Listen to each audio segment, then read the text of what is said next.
Okay, so just to kick off today, I'm going to do a little introduction of what the Creative Europe desk is about and our work here at the Culture Office.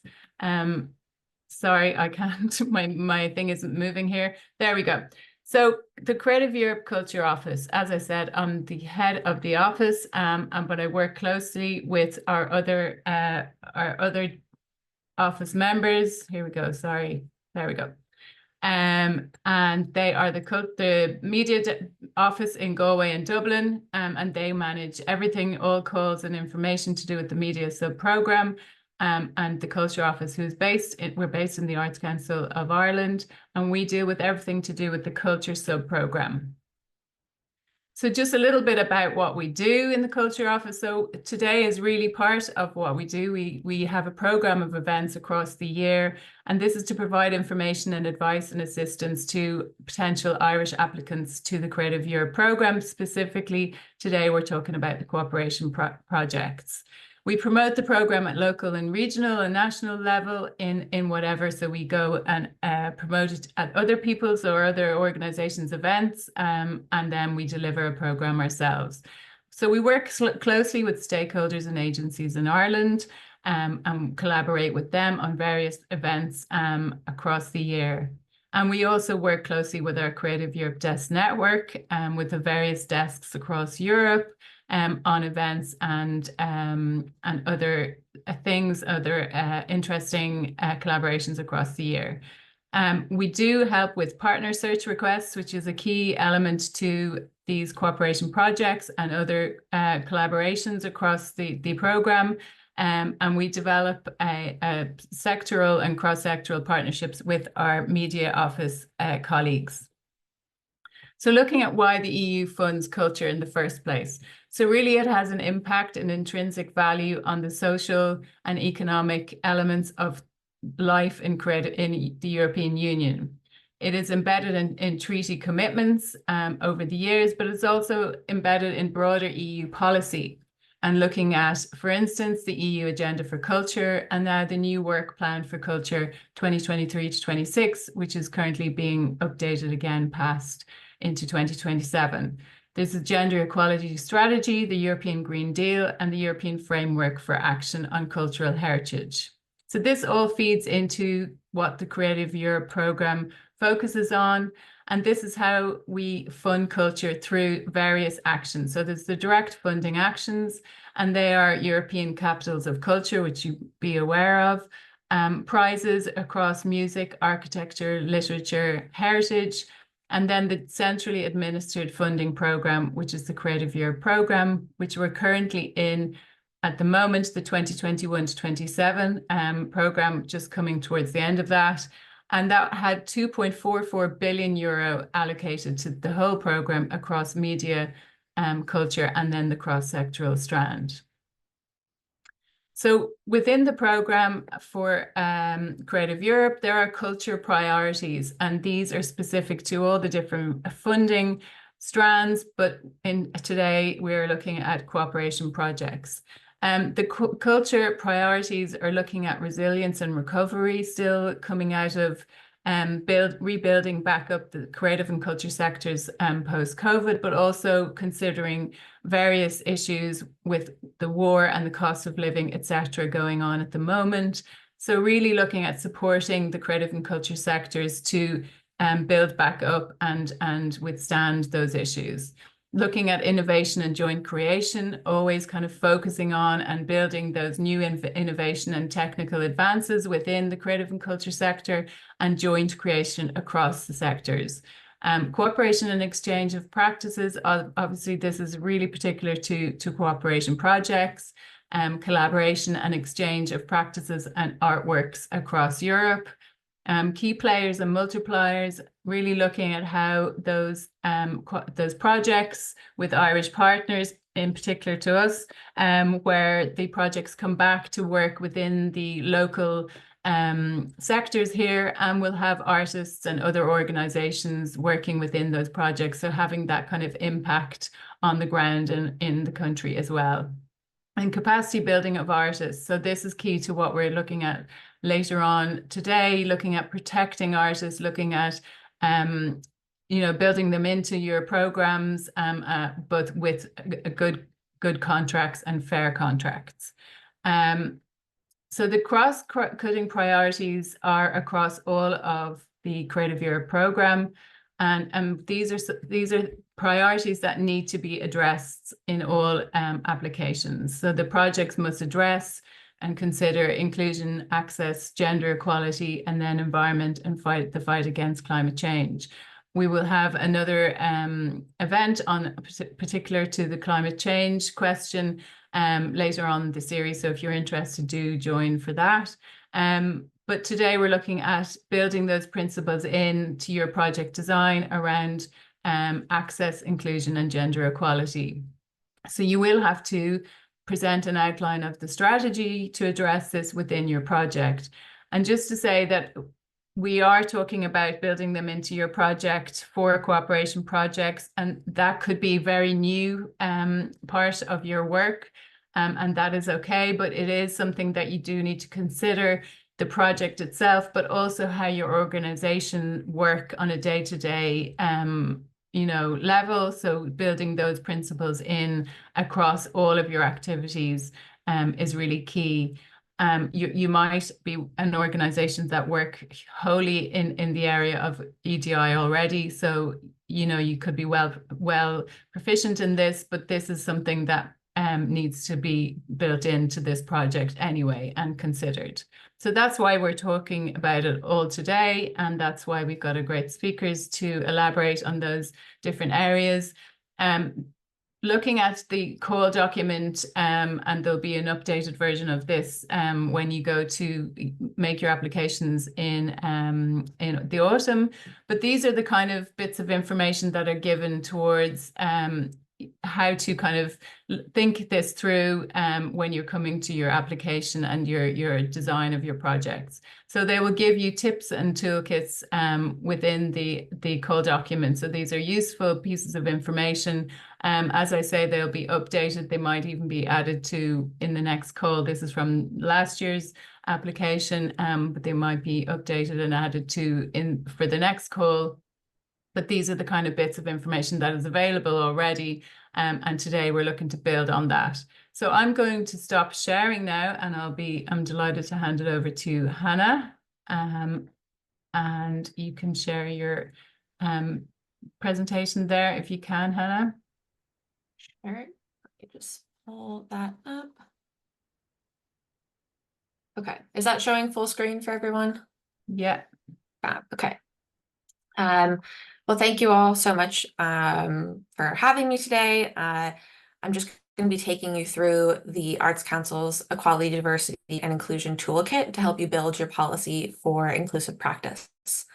My name's Hannah Gordis. I'm the Interim Head of Equality, Diversity, and Inclusion. And for the next 15 minutes, I'll be taking you through our EDI policy and toolkit. As Aoife said, there's time for questions at the very end of today's session. So just make a note of any questions or comments you have during the presentation, and we can come back to them later.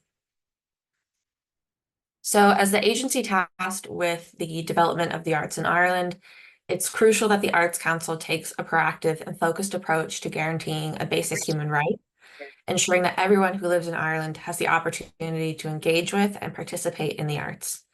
In publishing our policy, we committed to taking actions over the course of the coming years to actively deepen our understanding of inequalities in the arts and develop substantive ways to address them. We recognize that our policy must be embedded from the outset in our institutional structure and practice, and we're working towards ensuring that our board, staff, advisors, and panelists best reflect and represent the diversity of contemporary Ireland. So the toolkit was developed out of a key action from our EDI implementation plan and is meant to support organizations in implementing positive policy measures to promote equality of opportunity, access, and outcomes for everyone living in Ireland. So your organization will need to address perception, representation, and accessibility barriers, and this can be achieved through meaningful collaboration and the sharing of knowledge and good practices. The toolkit should prompt your thinking around EDI values with a focus on continuous reflection. We should always be changing, improving, and doing more. It's important to say now that when you're embarking on your EDI policy development journey, that you need to accept that you may make mistakes and you may run into failures. This is a fairly new field, but doing something imperfectly is better than doing nothing at all. While the toolkit aims to provide suggestions for reflection that will lead to the development of an EDI policy, your commitment to EDI should be founded on an openness to challenging current practices on an ongoing basis with the goal of eliminating discrimination. The toolkit itself is designed to be accessible with plain English text, accessible visual design from a company that specializes in accessible design, large font size, and readable color contrast. The entire toolkit is hyperlinked, so it's not only easy to navigate through the document, but also to resources that we refer to, and it's publicly available. So in designing your own policy, it should also be accessible. The National Disability Authority has a resource site on universal design, and the National Adult Literacy Agency advises on plain English writing. The toolkit also includes a glossary of terms, as well as a list of resource organizations and publications. And just a note to say that even though the toolkit is only 2 years old, the glossary of terms is actually already a little bit outdated. So keep that in mind, but it's still a very useful resource to have in explaining the terms in the document. The toolkit facilitates the creation of a policy that suits the needs of your organization. It's not meant to tell you what to do, but rather is a guide to help you think differently. It gathers good practice examples through case studies of arts organizations and includes practical tools and templates. These will help you understand your organization's strengths and areas for improvement, evaluate EDI in relation to your practices, and prioritize actions that are most important to your team and board. It was informed by 4 case studies. These are organizations that were chosen because we felt they did an exemplary job of reflecting on their own needs. The case studies are meant to show different ways of thinking, since you'll have to find what works for your organization. So now I'm just going to take you through a whistle-stop tour of the 4 case studies. So first is Children's Books Ireland. Their mission is to inspire a love of reading in children and young people in Ireland. Their case study centered on developing a policy, action plan, and Free to Be Me, the Diversity, Inclusion, and Representation Reading Guide, which features over 370 books for children and young people. These books highlight stories about marginalized backgrounds and showcase diversity with particular reference to disability, gender, race and ethnicity, religion, sexuality, and socioeconomic status. It includes characters who are members of the traveling community, who are neurodivergent, and who come from non-traditional family types. This came from a full organizational EDI audit facilitated by an external expert, which looked at their board, recruitment process, and the audiences they reach and the artists they work with. They identified short-term and long-term actions where work was needed, like the accessibility of their physical office, their hiring practices, and the diversity of their board. They also created a program of professional development supports for authors and illustrators from marginalized backgrounds. So to produce Free to Be Me, they put together a panel of 8 editors and reviewed 1,750 books that were submitted by publishers. Then they created a style guide and shared it with their reviewers. I think they have 184 reviewers. And then 30,000 copies were published and sent to every school and library authority on the island of Ireland. And I really love this quote from the case study, which says, "We will undoubtedly make mistakes or produce imperfect work, but we can learn from the process and be open about the goals we're working towards." So next up is Project Arts Centre, which is Ireland's National Centre for Contemporary Arts based in Dublin. This case study looked at the development of their EDI policy, which was informed by the advisory group that they created during the pandemic. The advisory group held a series of in-depth discussions with over 30 artists, social activists, arts workers, and creatives from diverse backgrounds. They worked with their members, staff, and board to respond to recommendations that came from the advisory group, which informed their new policy. At all stages, they involved their staff and carried out access audits of their building and physical space, their website, and their arts programs. They also established an evaluation and monitoring group made up of members of the board, staff, and their own membership to oversee the rollout of the policy and evaluate the impact. They inform their strategy and thinking with the Arts Council's EDI policy and strategy, the Employment Equality Acts, the Equal Status Acts, and Section 42 of the Irish Human Rights and Equality Act, which is also known as the Public Sector Equality and Human Rights Duty. So third is Galway Community Circus. It's Ireland's flagship organization for youth and social circus. They created their EDI policy from their previous join-in policy and included EDI as its own development area in their strategic plan for 2022 to 2027. In 2020, they looked at their organization structure, people, and program to see where they could improve and how they could do this. They identified any areas needing change or review and began conversations with the appropriate people. Within art form development, they have EDI initiatives such as the Circus Transformation Training Course, which was supported nationally by the Arts Council in 2022. And they're also revising their organization structure, starting at the board level. And I also think this quote from the case study is really great, which says, "Our programs and organization have to reflect our community.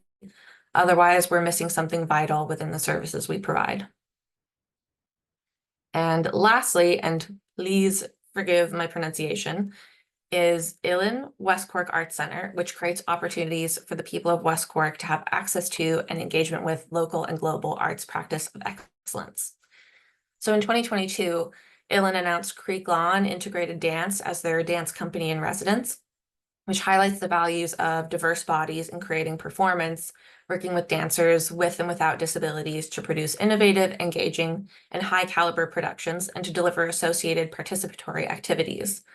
So their work with Creek Lawn contributed to the development of their 2021 to 2025 strategic plan and informed a series of key actions. These included working with diverse communities, examining how they think about, understand, and measure their audiences and participants, and taking positive actions that reflect the diversity of their community through their exhibitions, residencies, and creative learning programs. So, as you can see, all the case studies did some form of auditing and measurement to inform their subsequent actions, but each organization did it in a way that suited the identity of their organization and the way that they work. So you all have your own priorities at your organizations, but the following elements will be key for everyone. So first is continuous reflection.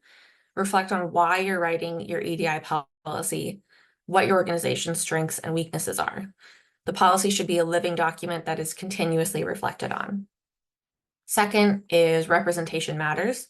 Your policy must represent and consider whose voices, experiences, and needs are being heard and whose are being silenced and why this is happening. So an interesting way to reframe your views on who's not being represented is, rather than use the phrase underrepresented, instead use the word excluded, because this puts the onus of inclusion and representation on you as the organization rather than on the individual who isn't being represented. And third is measurement and accountability. The policy you develop should be workable with measurable outcomes and clear lines of accountability to ensure long-term changes. This will also help you reflect on policy actions to keep improving. And you can do this by ensuring that your goals are SMART. So that's specific, measurable, achievable, relevant, and time-bound. So for example, you might decide that your goal is to gain a broader perspective on the diversity of artists that you work with. Maybe you run a commissioning scheme or a residency program or something like that. This will help begin identifying any potential barriers to inclusion and to establish a baseline against which change can be measured. To achieve this goal, your plan this year is to collect equality data by designing and delivering an artist survey, focusing on the 9 protected characteristics and socioeconomic status. This goal is specific because you have identified a particular area in which you can make a change. It's measurable because you have data that can be collected and analyzed annually. It's achievable because the survey can be incorporated into an existing selection or commissioning process.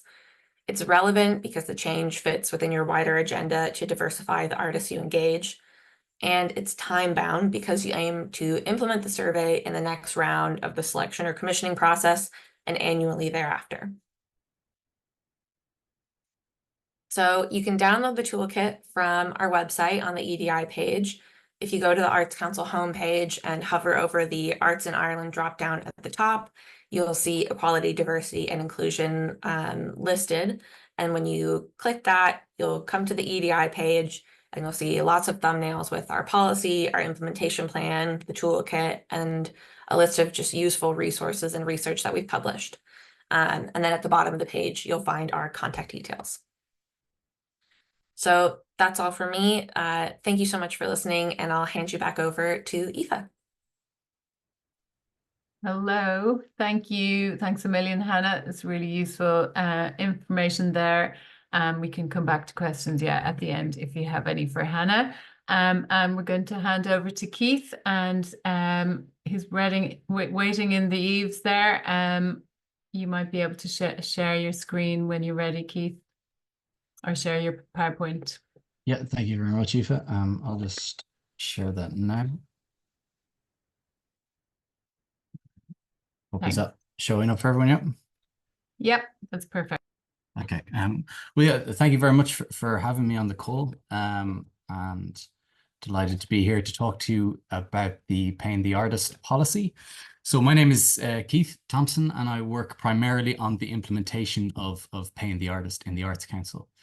So today I'm going to give you a brief summary of the policy, bit of info on why it was created and what's in it. And then I'll, I suppose, tentatively suggest one or two reasons I feel it could be useful or relevant to you when applying to Creative Europe. So first of all, for anyone who's not familiar with it, Paying the Artist is an Arts Council policy on the fair and equitable remuneration and contracting of artists. It was published in 2020. It emerged from our 10-year strategy, Making Great Art Work, and sets out our vision for an arts sector in Ireland where artists are able to make work of ambition and quality and be remunerated appropriately. So we want artists to have productive and rewarding careers. We also want to end a culture of artists being underpaid or unpaid or being asked to work for exposure, because something will look good on their CV. And we want to end a culture or the instances of a lack of transparency and clarity from employers. So the policy has those two main audiences. Firstly, individual artists, and secondly, production companies, organizations who hire them. And we want to support organizations to adhere to high standards of transparency when contracting artists.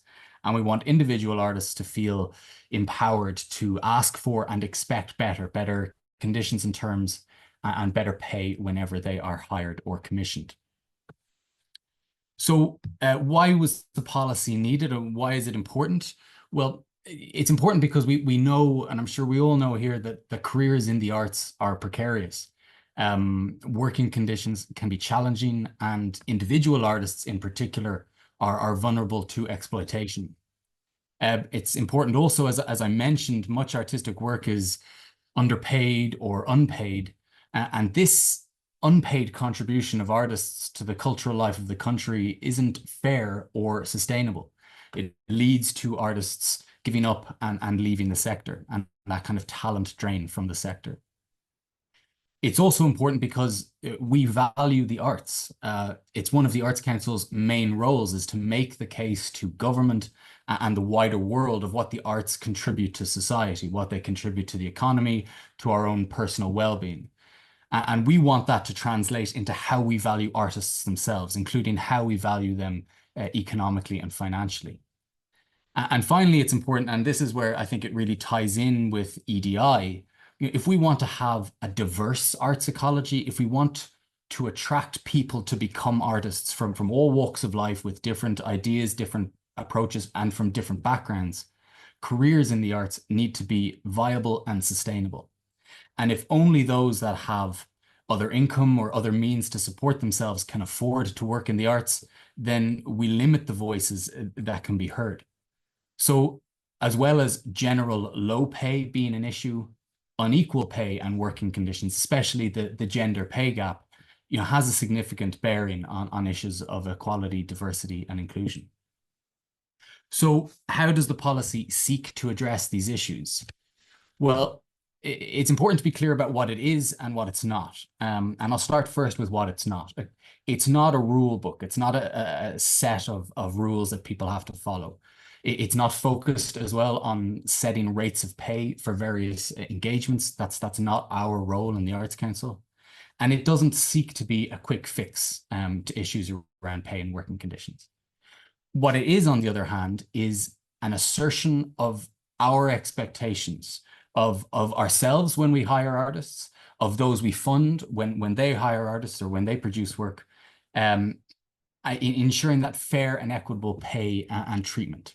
And this is outlined in the scope of the policy. It also contains a statement of best practice principles. And these are things that anyone working in the arts can aspire to that could support a fair and sustainable ecosystem. We also see it as a living policy. It provides a framework to address key challenges. So it's flexible enough to be applied across all different art forms, from visual arts, theatre, music, etc. And it also commits us to a programme of work as laid out in our implementation plan. And the tools that we're using in that implementation plan involve undertaking research, promoting development of organisations that we work with across all art forms, making fair and equitable pay an essential part of our own funding processes, and undertaking advocacy initiatives in the wider world. So that's a kind of an overview of the policy and where it came from. I kind of want to address the question, in what way is it relevant to your Creative Europe application that you are working on at the moment? I think it's relevant in two main ways. Now, I understand at the moment, this year anyway, you don't need an artist pay project for cooperation projects, but you may need one in future programs. So we're currently in the process of developing a toolkit on creating artist pay policies. We're a little bit behind HANA and in EDI in that case at the moment, but in the meantime, if you don't have a policy, you can use paying the artist or indeed elements of it as your own policy.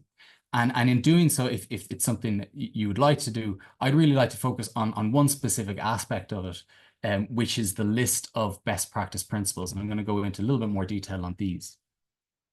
So these principles have already been adopted and adapted by a large number of production companies, arts organizations across the country already.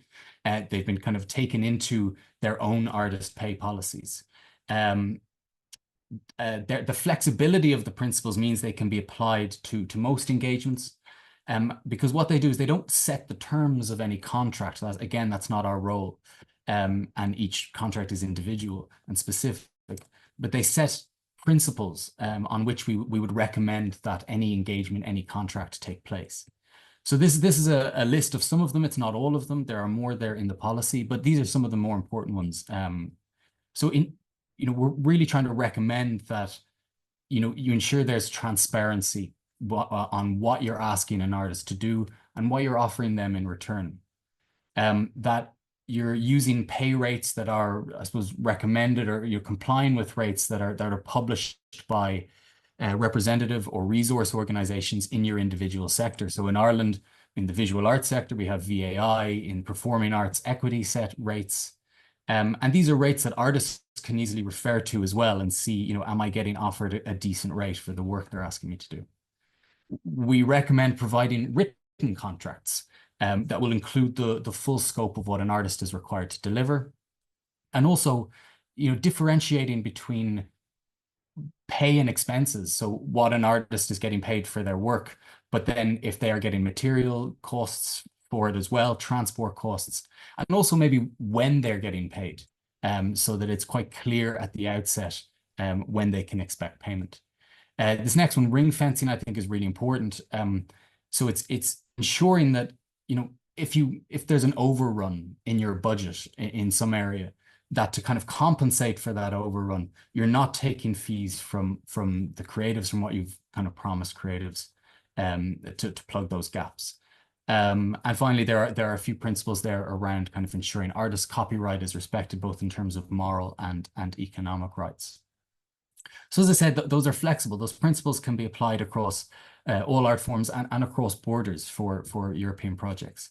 And I think they're useful things to keep in mind when you're planning how you're going to engage artists and also budget for your applications. So that's the first reason I think paying the artist might be relevant to you. If you don't already have a policy, adhering to those principles is really useful. The second reason then is potentially as a guide or a subject for potential projects. The priorities that we laid out in our implementation plan, the set of commitments of the work that we want to do, they may help point you towards issues that you may wish to explore in your own projects. And I understand that one of the priorities of creative funding is in recognizing issues or barriers that are particularly pressing in your area and coming up with ways to tackle them. And I would argue that pay and conditions is a very pressing issue across the entire art sector. But it's also one that currently has a lot of momentum behind it at EU level. So there's a lot of work going on across the EU into this. And I won't go into too much detail on this, but just wanted to point to a few recent developments. So last year, the OMC, the Open Method of Communication Working Group, produced a report on the status of artists, which had several recommendations for policymakers in the EU. In November last year, the European Parliament passed a resolution which called on the European Commission to bring in new legislation around protections and status for artists and workers in the cultural and creative sectors. And in the past few weeks, the Commission has responded to that with a number of proposals that they're looking to kind of follow through on in the coming years. In addition, then, coming down the line in the next few months, next 1 or 2 years as well, there are a number of EU directives which will need to be implemented in national law. So there is a directive on minimum wages, which also includes kind of legislation around collective bargaining, the recent European Copyright Directive for the digital single market. And this legislation has the potential to really improve conditions in the sector. Similarly, there's several research projects and policy initiatives that have been discussed in EU workshops and seminars at a high level.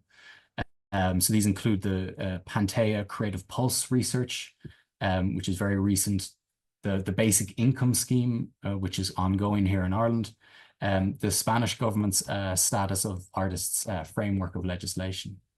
So these are just some policy initiatives and research initiatives that are going on at the moment. There's a lot more that can be done in this field. And I just want to point you, as Hannah did, to a few, I suppose, brief case studies. And these primarily come from the Arts Council's capacity building scheme, which ran from 2020 to 2023. And this encouraged applicants to identify ways to professionalize their organizations and develop their skills and equipment. And throughout this time, about 25 projects sought to tackle issues around artists' pay and conditions. So we had a number of applications, undertook research. They got funding to undertake research into pay and working conditions, I think specifically in the visual arts and literature sectors. We had a number of applications which got funding to work in development, in developing their artist skills and confidence in how to price their work, developing their negotiation skills, and kind of working and pricing their work online as well. A number of organizations as well used funding to develop long-term strategic plans in collaboration with their artists, their members. And a lot of the time, these strategic plans included kind of setting out approaches to contracting, residencies, and rates of pay. And finally, as well, within advocacy, a couple of organizations got funding to undertake advocacy, or especially around the area of copyright and AI, and they advocated for their members' rights and fair remuneration in the digital sphere. So as I said, these are just a few approaches that groups and companies have used to tackle issues around pay and working conditions, and they may be of interest to you in developing your own projects. So that's pretty much all from me. I have a few references here. I believe that the slides will be shared at the end of this. But just to run through these, there's a link there to the Paying the Artist policy, on our website our statement of practice, which is sets out what we pay artists when we hire them directly. The Netherlands Fair Practice Code is kind of similar to the paying the artist policy. It's a very interesting, very useful code around how to ensure fairness in all engagements. There's a link there to that Creative Pulse research, and that has a number of really interesting things coming out of it. Interesting information about the pay gap, the gender pay gap in the arts sector. Also, interesting data on kind of a rise or an increase in restrictions around freedom of expression. And also the last one there, the OMC report, as I mentioned earlier, it includes a number of really useful recommendations for improving pay and working conditions and the status of artists across Europe. So that's all for me. Thank you very much again. And thank you, Aoife, for having me today. I'll hand back to you now. Thanks. Brilliant.